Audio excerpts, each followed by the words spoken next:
안녕하십니까.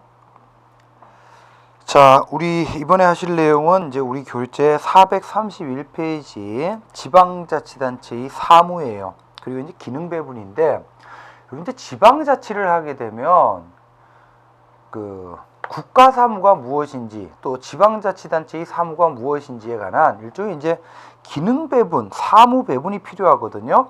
그래서 이제 이 기능을 국가사무와 지방사무를 이제 배분하는 방식은요. 이건 뜻만 알아두시면 됩니다. 개별적 수권 방식과 포괄적 수권 방식이 있어요. 자, 개별적인 수권 방식은 뜻이 이런 겁니다. 자, 지방자치단체의 사무는 뭐 소방사무다, 또는 뭐 상하수도 처리사무다, 이런 식으로 사무 하나하나를 개별적으로 콕콕 집어가지고 수권 부여하는 방식이에요. 이걸 개별적 수권 방식이라 그래요. 반면 넘겨보시면 포괄적 수권 방식은 우리나라가 이런데, 자, 지방자치단체는 주민의 공공복리에 관한 사무를 처리한다라고 이렇게 뭉뚱그려가지고 수권 부여하는 방식이에요. 이게 포괄적 수권 방식이에요. 여러분, 그 지방자치단체의 자치권 보장에는요, 포괄적 수권 방식보다는 개별적 수권 방식이 더 유리해요. 왜 그러냐면 포괄적 수권 방식은 방금 말씀드렸다시피 뭉뚱그려가지고 부여하다 보니까 어디서부터 어디까지가 국가사무인지 지방사무인지에 대한 구분 자체가 명확하지가 않아요. 반면 개별적 수권 방식을 하게 되면 그 사무는 국가사무인지 지방사무인지가 분명하죠. 자, 그래서 이제 크게 개별적 수권 방식, 포괄적 수권 방식이 있다는 겁니다. 자, 그러면 오른쪽 페이지 2번 보세요. 자, 우리나라는요. 자, 우리나라는 사무 배분 방식, 포괄적 예시주의가 일반적인 틀이에요. 그 다음에 여기에 특례주의가 결합이 되거든요. 그럼 먼저 포괄적 예시주의는 포괄적 수권을 하면서 이러한 사무는 지방자치단체의 사무다라고 예시하고 있는 거죠. 그래서 포괄적 예시주의예요. 그래서 이 동그라미 1번 보시면, 자, 지방자치단체는 관할구역 내의 자치사무와 법령에 따라 지방자치단체에 속하는 사무, 여기 이제 단체위임 사무거든요. 이거를 처리한다라고 해서 포괄적 배분 방식이야. 그런 다음에 이제 그 예시를 하고 있어요.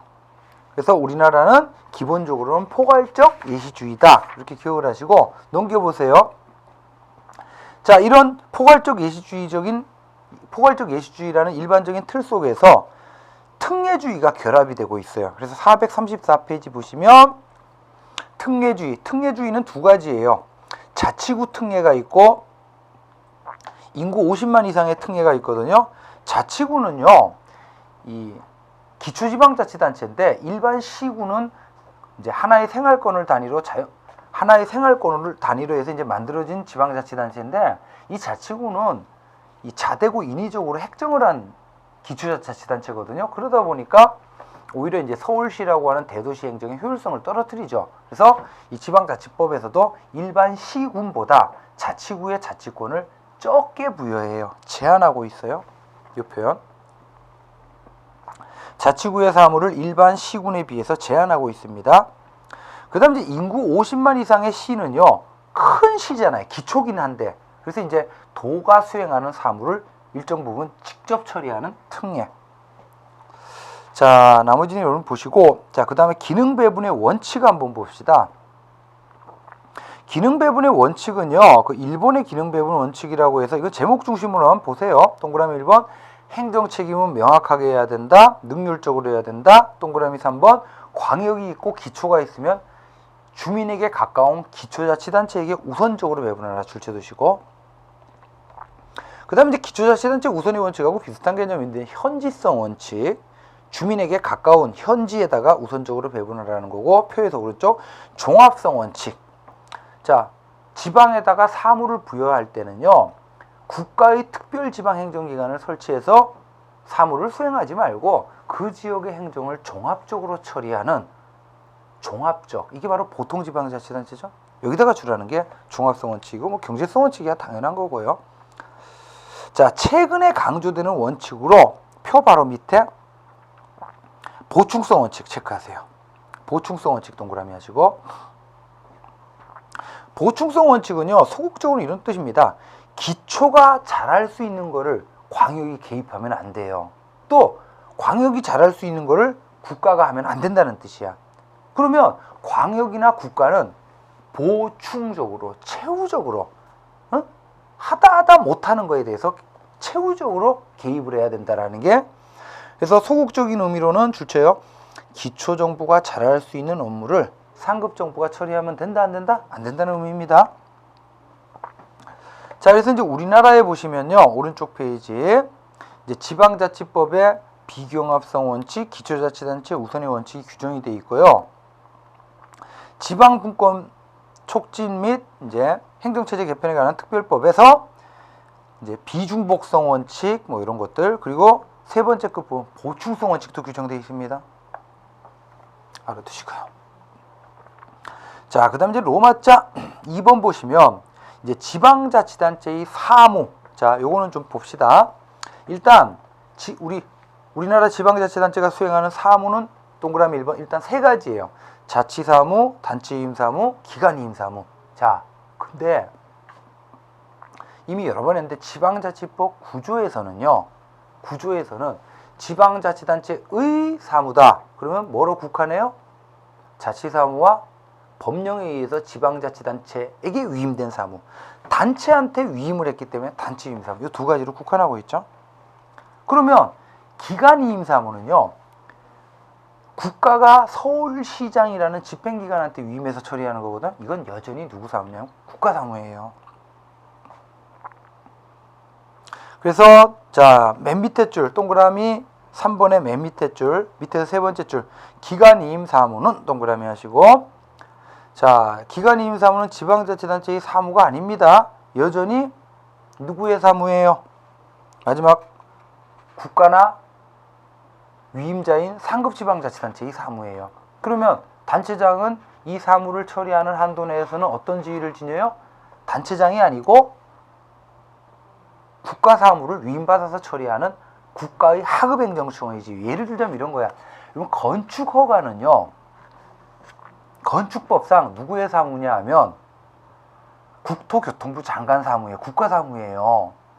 근데 국토교통부 장관이 대한민국의 모든 지역의 건축허가를 다 담당할 수가 없잖아요. 그래서 어떻게 하냐면 건축법상의 건축허가라고 하는 국토교통부 장관의 사무를 건축법에서 시장이나 시군구청장에게 위임해서 처리한다. 이렇게 돼 있어요. 그러면 자, 건축허가 사무를 처리하는 한도 내에서 특별시 광역시장, 도지사, 그리고 시군구청장은 그 사무를 처리하는 한도 내에서는 단체장의 지위를 갖는 것이 아니라 국토교통부 장관의 하급행정청, 쫄병의 지위를 지닌다는 거예요.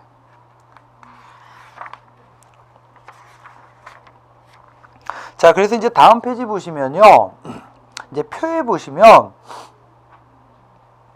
이제 지방자치단체 사무 구분이라고 돼 있죠. 뭐 자치사무는 주민의 복리를 위해서 이제 고유사무라고도 합니다.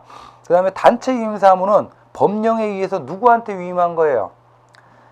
지방자치단체한테 위임을 해가지고 지방자치단체의 사무가 된 거예요. 반면 기관이임사무는 법령에 의해서 누구한테 위임한 겁니까? 지방자치단체의 장, 집행기관한테 위임을 한 거죠. 이해관계 보세요. 자치사무는 철저하게 지방적인 이해관계 사무고 기관이임 사무는 철저하게 국가적인 이해관계 사무야. 이제 중간에 있는 단체이임 사무는 뭐냐? 둘이 같이 걸린 거죠. 자, 이게 이제 구분하는 게 왜 중요하냐면요, 경비부담 때문에 중요한 거거든요. 경비부담. 그래서 자치사무는 순수한 지방적 이해관계 사무이기 때문에 누가 비용 부담해야 돼요? 사무 처리하는 데 소요되는 비용은 지방자치단체가 해야 되겠지. 그리고 기관이임 사무는 순수한 국가적인 이해관계 사무를 위임해서 처리하는 거니까 비용 부담 누가 해야 돼요? 국가가 해야 되겠죠. 그래서 이렇게 돼 있어요. 소요되는 경비는 국가가 전부를 교부한다. 교부 동그라미. 이걸 교부금이라 그래요. 그래서 교부금은 경비 전부를 줘야 돼요. 반면 가운데 있는 단체 위임 사무는요, 국가적인 이해관계하고 지방적 이해관계가 같이 걸려 있죠. 그래서 이제 위임자인 국가가 전부를 부담할 수도 있고요. 일부를 부담할 수도 있어요. 이거를 부담금이라 그래요. 그래서 부담은 전부를 할 수도 있고 일부를 할 수도 있어요. 이렇게 좀 봐두시고, 자, 나머지는 그냥 여러분들이 좀 가볍게 좀 보십시오. 그래서 오른쪽 페이지 보시면 내용각주 3번 보세요. 오른쪽 페이지 까맣게 네모 3번. 자, 기관이임 사무. 기관이임 사무는 여전히 누구 사무라 그랬어요? 국가 사무라 그랬죠. 그래서 줄쳐두세요. 병역자원, 경찰, 중앙선거, 인구조사, 각종 인허가. 그래서 줄쳐요. 우리나라 지방자치단체가 수행하는 사무의 거의 70%가 기관이임 사무예요. 물론 이제 이 3자를 구분하는 것 자체가 일단은 불분명하고, 그래서 이제 학자들마다 과연 비율이 어떻게 되는지 이제 주장이 서로 다른데, 이제 공통된 견해는 이제 기관이임 사무가 가장 많다, 이런 식으로 봅니다. 자, 넘겨보시면 지방재정. 자, 438페이지 이 지방재정 파트에서는요, 지방재정 많이 중요합니다. 진짜 시험 문제 많이 나오고요. 이 지방재정 파트는 샅샅이 하나하나 개별적으로 다 공부를 하셔야 돼요. 그래서 일단 뭐 상단에 있는 표는 중앙재정하고 지방재정을 비교한 거죠. 여기 중앙재정은요, 재무행정이에요, 우리가. 그래서 그 재정이 수행하는 기능, 머스그레이브라는 학자가 우리 재무행정 공부할 때요, 재정이 수행하는 기능을 세 가지로 제시했죠. 자원배분, 소득재분배, 경제안정. 그래서 이제 중앙재정은요, 머스그레이브가 주장한 이 세 가지 기능을 포괄적으로 수행해요. 반면 지방재정은 이 세 가지 가운데 주로 지방공공재를 제공하는 자원배분 역할을 해요. 자, 그리고 이제 세 번째 재원조달 보시면 중앙재정은 거의 조세에 많이 의존해요. 반면 지방재정은 조세만이 아니라 뭐 사용료, 수수료 이런 것들이 많아. 그 다음에 이제 중앙재정은요, 부담구조 보시면 능 체크하시고, 능력만큼 내요. 반면 지방재정은요, 혜택을 본 만큼 비용 부담해요. 그래서 이제 능에 의해서 중앙재정은 공평성을 실현하려고 하고, 지방재정은 수익자 부담이죠. 이걸 통해서 효율성을 실현하려고 합니다. 자, 여러분 하단에 보시면 지방정부의 세입체계라고 되어 있죠. 이거 많이 중요해요. 지방정부의 세입체계는요, 일단 형광펜으로 자주재원 동그라미, 의존재원 동그라미. 이 자주재원은요, 하여튼 이 지방재정은 시험 문제 한 문제나 두 문제 꼭 나옵니다. 자주재원은 지방자치단체가 스스로 벌어들이는 재원이야. 의존재원은 국가가 주는 돈이에요. 자, 자주재원에는 뭐 있어요? 지방세 있습니다. 지방세. 그리고 지방세 이외의 수입이 있어요. 이걸 세외 수입이라 그래. 자, 그 다음에 의존재원. 의존재원은 국가가 주는 돈인데요. 의존재원에는 지방교부세가 있어요. 자, 지방교부세는, 자, 보통 동그라미 하시고, 보통교부세, 특별교부세, 특별동그라미. 분권교부세는요, 여기 X를 해두세요. 그냥 화이트로 지우지 마시고 빨간색으로 X. 이게 이제 2015년 1월 1일부터 분권교부세가 2015년 1월 1일부터 없어지고, 얘가 어디로 들어가냐면 그냥 보통교부세로 쏙 들어가 버려요. 그 다음에 부동산교부세가 있고, 그 다음에 부동산교부세 밑에다가 이렇게 하나 연결해서 2015년 1월 1일부터요, 교부세 하나가 새롭게 만들어졌어요. 이게 바로 뭐냐면 소방안전교부세라는 게 새롭게 만들어졌습니다. 소방안전교부세. 그래서 이제 2015년도를 기준으로 보면 분권교부세가 없어지고 소방안전교부세가 추가돼서 총 교부세가 4개죠. 그 다음 이제 의존재원에 국고보조금이라는 게 있습니다. 이런 식으로 보시고, 자, 오른쪽 페이지 갑시다. 이제 세세하게 볼 건데요. 자주재원. 자주재원의 대표가 뭡니까? 지방세죠? 그리고 지방세는 조세야. 조세에는 국세가 있죠. 국가가 벌어들이는 조세. 그리고 지방자치단체가 벌어들이는 지방세, 국세, 조세. 자, 근데 여러분 동그라미 2번은 중요합니다. 자, 여러분들 그 조세와 관련해서는요, 그 동그라미 2번 중요합니다. 그 조세, 국세든 지방세든요, 조세와 관련된 헌법상의 큰 원칙이 있어요. 이게 바로 뭐냐면 조세법률주의예요. 그래서 조세는요, 그 종목, 세율 이런 거 전부 다 뭐로 정해야 된다는 얘기예요? 법률로 정해야 된다는 겁니다. 그래서 이제 우리가 흔히 뭐 지방세는 지방자치단체의 조례로 정할 수 있겠구나 이렇게 생각하는데 이건 조세법률주의 위반이에요. 자, 하지만 동그라미 3번 보세요. 이제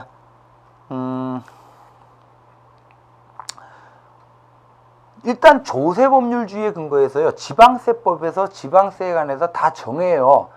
그 범위 내에서 두 번째 줄, 부가와 징수에 필요한 사항은, 동그라미 3번에 부가와 징수에 필요한 사항은 지방세법의 위임받은 범위 내에서 뭐로 정해요?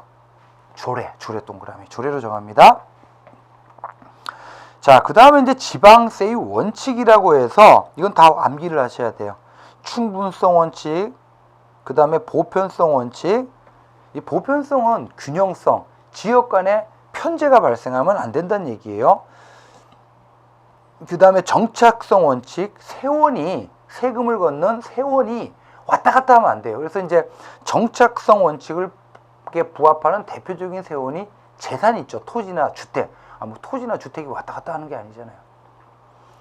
그 다음 이제 동그라미 5번 신축성, 얘를 다른 말로 신장성이라 그래요.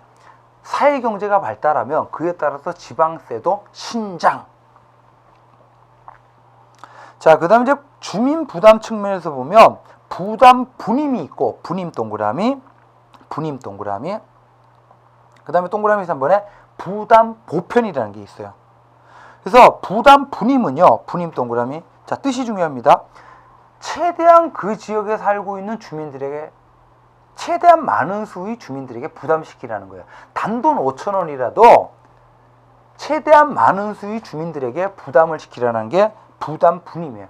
그럼 이제 단돈 5,000원이라도 내가 지방세를 내죠. 그럼 아무래도 그 지역 행정에 관심이 생기죠. 단돈 5,000원이라도 내가 냈잖아요. 자, 그 다음 이제 부담 보편은 이런 뜻입니다. 동일한 지위에 있으면 동일하게 과세하고 조세 감면을 폭을 너무 넓게 하면 안 된다. 그러니까 조세 감면을 하게 되면 이제 주로 세금 내는 사람들이 혜택을 봐서 과세의 불공평을 초래하거든요. 자, 그 다음 이제 마지막으로 이제 과세 행정과 관련해서는 자주성. 이런 게 바로 언급한 것들은 꼭 기억하십시오. 지방세가 갖춰야 될 원칙들입니다. 자, 다음 페이지 보시면요. 한국의 지방세 체계라고 해서, 자, 요 한국의 지방세 체계, 요거는 꼭 외우십시오. 현재 우리나라는요, 목적세가 2개입니다. 그리고 보통세가 9개예요. 자, 목적세는 일단 2가지가 있죠. 이제 지역자원시설세하고 지방교육세. 근데 목적세 2가지는 기초자치단체는 못 걷죠. 전부 다 목적세는 광역만 걷습니다. 자, 그 다음에 요거는 뭐 방법이 없어요. 자, 특별시, 광역시가 거둘 수 있는 조세, 도가 거둘 수 있는 조세, 그리고 자치구가 걷는 조세, 시군이 걷는 조세. 요거는 방법이 없습니다. 꼭 좀 외우셔요, 여러분들 스스로. 이건 뭐 또 지방세법이 바뀌면 이제 새로운 세목이 뭐 만들어지면 또 새로운 그 조세가 생길 수도 있겠지만, 이런 식으로 일단은 기억을 하시고, 자, 그 다음에 440페이지 맨 밑에 보세요. 세외 수입이라는 게 있어요. 지방세 이외의 수입. 그래서 세외 수입은 다 보지 마시고 그냥 오른쪽에 양가로 2번 세외 수입의 종류. 그래서 앞으로 세외 수입은요, 이렇게만 기억하세요. 세외 수입에 3총사가 있습니다. 사용료, 수수료, 분담금. 이게 바로 이제 세외 수입이에요. 그래서 이제 대개 세외 수입, 사용료, 수수료, 분담금은요, 특정한 사람, 예를 들어 유저, 혜택을 본 사람이 비용을 부담하는 성격이 강해요. 자, 이 정도 보시고, 그 다음에 이제 지방채라는 게 있는데요. 지방채. 이 지방채는 뜻 정도만 기억하십시오. 이제 지방자치단체가 발행하는 빚이지, 빚. 그래서 이제 국채는 국가가 내는 빚. 반면 이제 지방채는 지방자치단체가 내는 빚. 그래서 그 양가로 2번에서는요, 요것만 좀 기억하세요. 내용은 여러분이 보시고, 자, 양가로 2번에 지방채의 법적 근거라고 해서 동그라미 1번이 중요합니다. 이게 이제 지방재정법에 규정이 되어 있는데요. 지방자치단체의 장은, 자, 언제 지방채를 발행할 수 있냐면, 그 지방자치단체에 항구적인 이익이 되는 경우, 예를 들면, 자, 지하철이 건설이 되면 그 지하철은 자본재죠. 대개 자본재가 내구성이 길어가지고, 예를 들어, 자, A라는 지방자치단체에서 지하철을 건설했어요. 그러면 그 지하철은 그 지방자치단체에게 항구적인 이익이 되는 경우죠. 이런 경우는 대개 지방채를 발행해서 비용을 조달해요. 그리고 이제 긴급한 재난복구. 그래서 이제 지방재정법에서 지방채를 발행할 수 있는 경우는 두 가지로 국한하고 있죠. 자, 그 다음에 동그라미 2번. 자, 여러분, 지방채를 지나치게 방만하게, 이건 빚이거든요. 발행하게 되면 그 지방자치단체의 재정 건전성이 현저히 떨어져요. 그래서 이제 동그라미 2번 지방재정법에서는, 자, 지방채를 발행하고자 할 때는 두 번째 줄 체크하세요. 대통령령으로 정하는 지방채 발행 총액 한도라는 게 있어요. 그래서 해마다 대통령령으로 각각의 지방자치단체가 발행할 수 있는 지방채의 금액이 정해져요. 그 한도라면 지방의회 의결만 거치면 지방채를 발행할 수가 있어요. 옛날에는 어땠냐면 이 제도가 도입되기 전에는 모든 지방채는요, 발행하기 위해서는 먼저 행정자치부 장관 승인 거치고 그 다음에 지방의 의결을 거쳐야 되거든요. 그래서 발행하는데, 이렇게 하다 보니까 이제 지방자치권에 대한 지나친 제약이다라고 해가지고 이제 지방채 발행 총액 한도죠. 그래서 발행 한도 내라면 지방의 의결만 거치면 발행할 수가 있습니다. 자, 이 정도로 보시고요. 자, 그 다음에 오른쪽에 갑시다. 의존재원. 의존재원이 많이 중요합니다. 의존재원이 많이 중요해요. 별표 3개 하시고. 자, 의존재원을요, 뭐라고도 표현하냐면 지방재정조정제도라 그래요.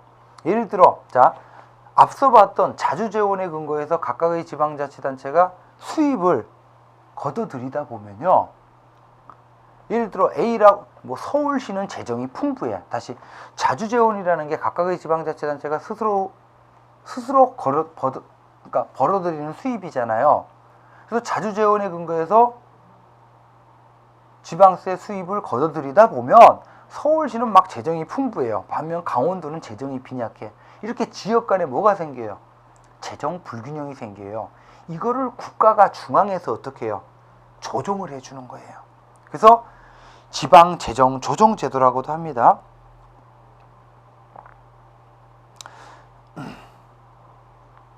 자, 그래서 우리나라의 지방재정조정제도는, 자, 1번이 중요합니다. 지방교부세. 이게 중요해요. 자, 그래서 첫 번째 줄, 지방교부세는요, 목적이 뭐냐 하면, 자, 예를 들어, 자, 자주재원에 근거해서 수입을 거둬들였더니 어떤 지방자치단체는 재정이 풍부해, 어떤 지방자치단체는 재정이 빈약해. 아무리 재정이 빈약하더라도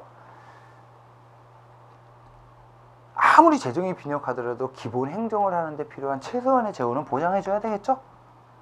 그래서 지방교부세의 목적은 첫 번째, 지방자치단체의 기본 행정의 운영에 필요한 최소한의 재원은 보장해주자. 그리고 지역 간의 재정 불균형 시정이 목적이에요. 자, 이걸 목적으로 해서 누구한테 줍니까? 재정력이 약한 지방자치단체한테 줘요. 그럼 뭐 갖고 주느냐? 내국세의 19.24%, 꼭 외우세요. 내국세, 이제 국가가 걸어들이는 수입, 국세는 내국세와 관세로 구성이 되는데, 이 내국세 가운데 19.24%, 꽤 많죠? 이걸 갖고 누구한테 줘요? 재정력이 약한 지방자치단체한테 줘요. 줄 때 어떻게 주냐면, 니네가 알아서 기본 행정 서비스에 써! 라고 용도를 정하지 않고 줘요. 요게 중요합니다. 그래서 이제 네 번째 줄, 자, 지방교부세법이라는 게 있어요. 지방교부세법. 이거에 근거해서 이루어지는 거고. 자, 여러분 다음 페이지 보시면 동그라미 2번이 중요합니다. 얘는 하살표 보세요. 지방교부세는 누가 누구한테 주는 돈이에요? 국가가 내국세의 19.24%를 재원으로 재정력이 약한 지방자치단체한테 주는 분류상 자주재원이 아니라 의존재원이야. 하지만 용도를 정하지 않고 준다 그랬죠? 그런 측면에서 자, 지방교부세를 받아가지고는요, 지방자치단체가 기본행정서비스에 알아서 쓰는 자주재원의 성격이 있어요. 일반재원이야. 다시, 지방교부세는 이렇게 기억합시다. 분류상으로는요, 국가가 주는 돈이다 보니까 의존재원이에요. 하지만 성격의 측면에서 보면 지방자치단체가 알아서 쓰는 거죠? 자주재원의 성격이 있어. 하지만 분류는 의존재원이에요. 그래서 이제 동그라미 2번 보시면 이제 지방정부의 일반재원으로서 용도가 정해져 있지 않습니다. 자, 그래서 이제 지방교부세의 종류가 있는데, 자, 보통교부세가 있죠. 보통교부세가 중요해요. 보통교부세. 이게 이제 그 교부세 총액의 100분의 97인데 보통교부세가 교부세의 대표죠. 그래서 그 보통교부세는요, 줄침 부분 중요합니다. 매년도 기준재정 수입액 동그라미, 기준재정 수요액 동그라미. 자, 각주 119번 보세요. 이거를 재정역지수라 그래요. 재정역지수 동그라미 하시고. 재정역지수 동그라미 하세요. 자, 여러분 재정역지수는 어떻게 측정합니까? 기준재정 수요액은 필요한 액수죠. 분의 기준재정 수입액 동그라미. 이거는 벌어들이는 수입이죠. 그래서 자, 예를 들어 가지고 기준재정 수요액이 100억이에요. 100억. A지방자치단체의. 근데 기준재정 수입액이 얼마입니까? 예를 들어 90억이야. 벌어들이는 거는. 그럼 0.9죠? 그죠? 그러면 얘네들은 재정력이 약해요. 그래서 재정력 지수는 자, 재정력이 우수하다는 얘기는 재정력 지수가 1을 넘어서는 경우죠. 1. 그래서 1을 넘어선다는 얘기는 뭡니까? 벌어들이는 금액이 필요한 금액보다 많은 경우죠. 자, 그래서 본문 보시면 매년도 기준재정 수입액이 벌어들이는 금액이 90, 그 다음에 수요액 필요한 액수는 100. 그러면 얼마가 모자라요? 100에서 90 빼면 10억이 부족하죠? 요거를 재정 부족액이라 그래요. 이걸 기준으로 이제 국가가 주는 거죠. 그러면 자, 보통교부세는 재정력 지수가 1 미만인 지방자치단체한테 주는 겁니다. 1을 넘어서면 얘는 재정력이 우수하니까 받을 필요가 없죠. 그래서 네 번째 줄 끝부분, 기준재정 수입액이 수요액을 상회하는 재원 초과 단체에 대해서는 보통교부세가 교부되지 않습니다. 이거를 보통교부세 불교부 단체라 그래요. 자, 그 다음 이제 오른쪽에 보시면 특별교부세는요, 100분의 3인데, 이거는 이제 명칭 그대로 특별한 경우에 주는 거예요. 그래서 이제 특별한 지역 현안 수요, 그 다음에 이제 재난복구와 같은 특별한 재정 수요, 그 다음에 국가적 장려 사업. 이 특별교부세는요, 예외적인 조치다 보니까, 자, 동그라미 2번의 맨 밑에 줄침 부분. 특별한 경우에 그 용도에 쓰라고 용도를 정해요. 그리고 보통교부세 불교부단체, 보통교부세 불교부단체는 재정력이 뛰어난 지방자치단체죠. 얘네도 요건에 해당하면 특별교부세는 받아요.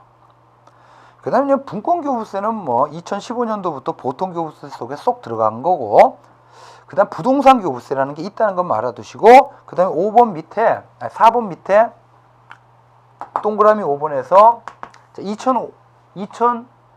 15년도에 이제 신설된 이미 아까 말씀드린 소방안전교부세라는 게 있어요. 이런 게 있다는 것만 알아두십시오. 소방안전교부세. 자, 이게 지방교부세입니다. 지금 그럼 지방교부세는 누가 누구한테 주는 거예요? 국가가 재정력이 약한 지방자치단체한테 주는 거죠? 이런 식으로 좀 알아두시고, 자, 그래서 이번 수업은 여기까지 하시고 다음 시간에 자, 의존재원 하나를 더 해야 됩니다. 국고보조금. 자, 그래서 이번 수업은 여기서 마치도록 하겠습니다. 수고하셨습니다.